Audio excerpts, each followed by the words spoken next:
Assalamualaikum warahmatullahi wabarakatuh. Di kesempatan kali ini, saya akan membahas tentang organ payudara. Organ payudara merupakan organ tambahan pada sistem reproduksi. Organ payudara disebut juga kelenjar mamae. Kelenjar mamae ini terdapat pada pria dan wanita, jadi bukan hanya wanita saja yang punya. Namun, yang berfungsi biasanya hanya ada pada wanita saja. Mengapa? Karena secara biologis, kelenjar mamae dapat menghasilkan air susu yang dibutuhkan untuk bayi baru lahir. Hal inilah yang mendasari mengapa organ payudara disebut organ tambahan pada sistem reproduksi, karena berperan sangat penting setelah proses reproduksi. Baiklah, sekarang kita perhatikan strukturnya. Setiap kelenjar mamae mengandung bagian hipodermis yang terletak di bawah kulit.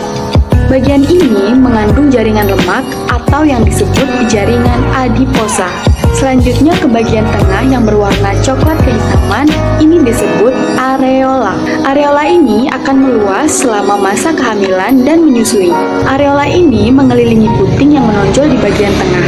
Pada puting ini terdapat lubang untuk keluarnya air susu. Lanjut ke bagian dalam. Di bagian dalam ada daerah yang bernama lobus. Jumlah lobus yaitu 15-25 per payudara. Dan di dalam lobus ini terdapat unit yang lebih kecil yang dinamakan lobulus. Lobulus ini mengandung kelenjar alveoli yang akan menghasilkan air susu pada saat wanita menyusui.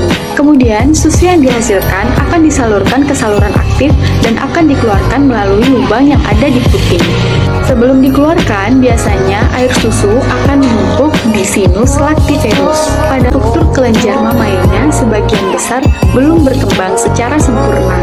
Payudara akan mengalami 3 tahapan perubahan perkembangan. Perubahan yang pertama terjadi pada saat masa pubertas. Daerah areola akan mulai menghitam dan ukurannya akan semakin membesar. Perubahan yang kedua terjadi pada saat menstruasi. Pada saat menstruasi, pembesaran akan maksimal, sehingga payudara terasa menegang dan nyeri. Itulah mengapa pada saat menjelang menstruasi, wanita merasakan rasa nyeri pada bagian payudaranya. Yang terakhir adalah pada saat masa kehamilan dan menyusui. Pada tahap ini, payudara akan berkembang secara sempurna dan akan menghasilkan air susu ibu. Nah, air susu ibu ini sangat penting bagi bayi.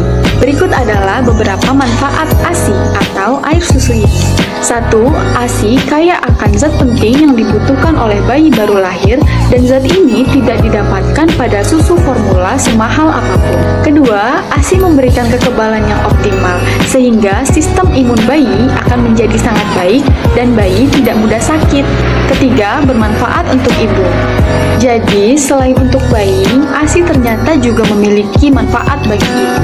Karena dengan menyusui, ibu akan melepaskan ketegangan akibat penumpukan susu yang ada di sinus lactiferus tadi, sehingga kecil resiko ibu untuk terkena kanker payudara.